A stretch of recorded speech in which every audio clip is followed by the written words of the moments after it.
આ જગતમાં દાતારીથી મોટો કોઈ ગુણ નથી, અને દાતારી એવી હોય કે જે ગરીબોના પળવારમાં દુઃખ ભાંગે.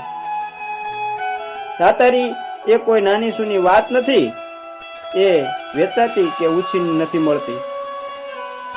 દાતારી પોતાના ખોળિયામાં ઉછરતી હોય છે, અને દાતારી જોઈ બીજાની નજર હિમની જેમ ઠરી જતી હોય છે. એમાંય ક્ષત્રિયની દાતારી એટલે એમાં બીજું પૂછવું જ છું. ક્ષત્રિયનો દીકરો ચારણ, બારોટ, સાધુ, અભ્યાગત, મહેમાન કે દિન દુખિયાને જોવે એટલે એના હાથ મદદ કરવા માટે અધીરા થવા માંડે. આજ અહીં આ જ પ્રકારની કવિઓ, લેખકોએ વખાણેલી દાતારીની વાત કરવી છે.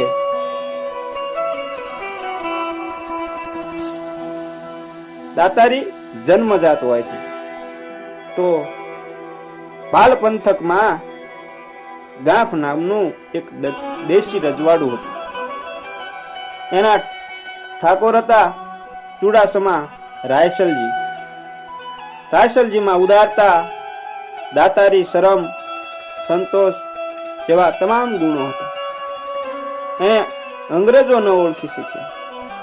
રાયસલજીની નાની એવી ઠકરાતના ધણી પણ પૈસાની રેલમસેલ કરે.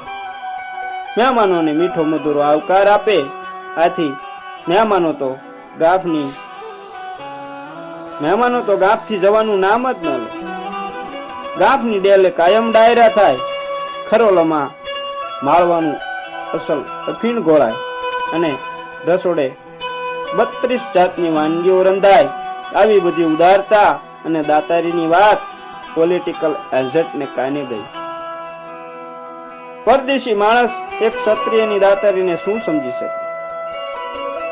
એ વિચારમાં પડી ગયો કે આ ઠાકોર મહેમાન ગતિ અને દાતારીમાં જ રાજને ક્યાંક ડૂલ કરી નાખશે. આથી એને બીજું કંઈ પણ વિચાર્યા વિના રાયસલજીની ઉદારતા અને મોટા મનને ઉડાવગીરીનો સિક્કો મારી દીધો અને તરત જ કારકુનને બોલાવી હુકમ કરી નાખ્યો કે આજથી ગાંફની જાગીર ઉપર અંગ્રેજ સરકારનું મેનેજમેન્ટ બેસશે. અને થોડા દિવસમાં ગાંફમાં આ હુકમ બજી ગયો અને બ્રિટિશ સરકારે પોતાનું મેનેજમેન્ટ બેસાડી કંઈક સારું કર્યાનો સંતોષ લીધો. હવે પણ માણસ કહે છે કે સિંહ થોડા ખડ ખાય. આથી રાસમલજી તો જરાય મોડા ન પડ્યા, પણ પોતાના ડાયરામાં અને દરબારમાં થોડીક ઝાખપ દેખાવા મળે. આથી આવેતું અને ચારણ બારોટ થોડાક ઓછા થયા, પણ છતાં જ રાયસલજીની ડેલીએ કોઈ દી ડાયરો બેઠો ન હોય કે દરબારગઢની ઓસરીમાં 5-15 માણસોની થાળીઓ ન પડી હોય એવું બનતું ન હતું. ઠાકોર રાયસલજીને બ્રિટિશ સરકારે થોડીક બાંધી રકમ જીવાય તરીકે નક્કી કરી દીધેલી. બસ એટલી જ રકમમાં દાન પુણ્ય, કાવા, કસુંબા, મહેમાન ગતિ કે અભ્યાગતને સંતોષવા આપવાનો પણ છતાંય કદી ક્ષત્રિયના દીકરાએ હાથ સંકોર્યા નહોતા. બસ એને મન તો એક જ વિચાર કે પ્રભુએ આપ્યું છે અને આપણે આપવું છે ને. આપણે ક્યાં લીરડોળા માથા વધેરવા સિવાય કાંઈ કમાવા ગયા હતા? રાયસલજી પહેલીની સ્થિતિ મુજબ અને આખું મેનેજમેન્ટ પછીની સ્થિતિ વિશે આખું ગામ વિચાર કરે છે કે બાપુના હાથ બંધાઈ ગયા છે. આથી કેટલાક આ જાણતા હતા કે દરબારમાં જવા આવવાનું ટાળે કે પછી બાપુને એમના ઉદાર સ્વભાવ જેમ મહેમાન ગતિ તો કરવી પડે ને. એક દિવસ રાયસલજીનો વિશ્વાસુ જૂનો નોકર માવજી ખ્વાસ વિચારે ચડ્યો કે 2 જુવાન દીકરીઓના લગ્ન કેમ કરીને કરવા, પણ હા આપણા બાપુ જરૂર કંઈક મદદ કરે. પણ આજ એના ઉપર તો અંગ્રેજ સરકારના તાળા લાગી ગયા છે, તે આપણને કેમ મદદ કરે?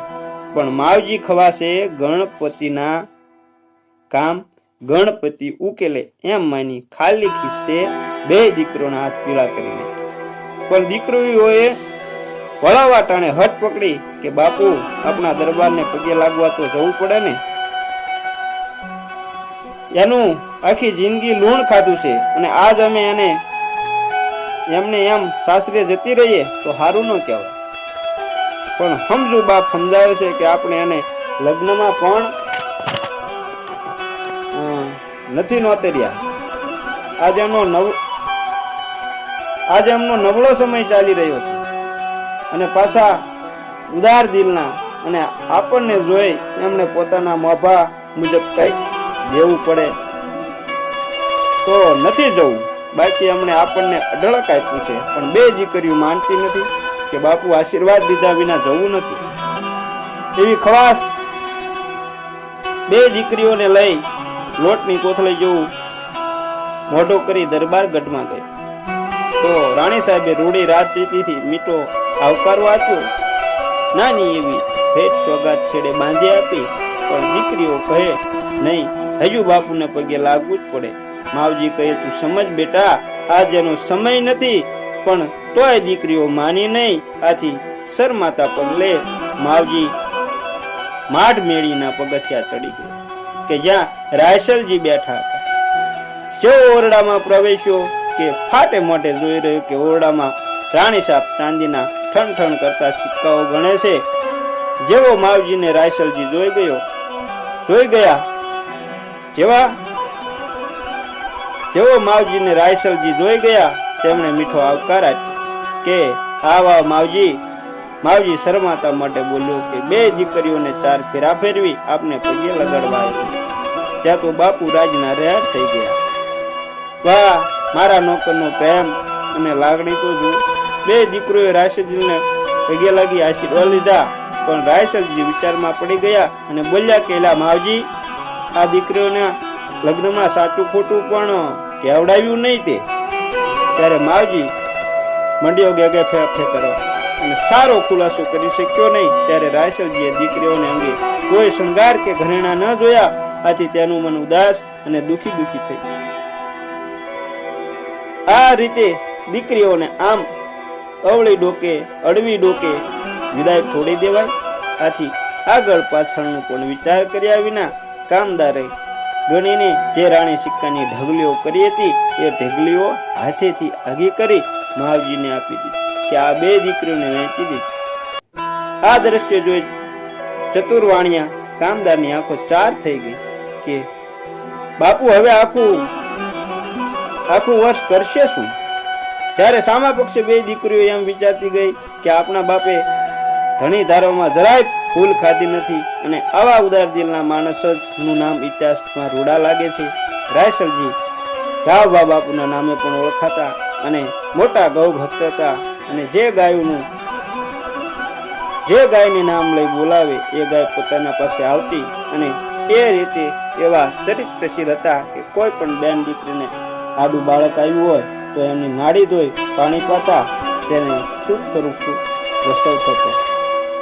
ઠાકોર સાહેબ વીરભદ્રસિંહ વી ચુડાસમા ગામ આ વાર્તા એમને લખી છે. મિત્રો, અમારી વાર્તા આ સારી લાગી હોય તો અમારી ચેનલને લાઈક અને શેર કરજો અને કોમેન્ટમાં જય માતાજી લખવાનું ભૂલતા નહીં. અને ચેનલ પર નવા હોય તો અમારી ચેનલને સબસ્ક્રાઇબ જરૂર કરી લેજો. હું તમને અનુરોધ કરું છું, વિનંતી કરું છું. અને સાથે સાથે બેલ આઇકનને પણ દબાવી દેજો જેથી કરી અમારી ચેનલનું નોટિફિકેશન સૌથી પહેલા તમને મળે અને તમને અમે આવી નવી અને રસપ્રદ વાર્તાઓ પીરસતા રહીએ. જય માતાજી મિત્રો.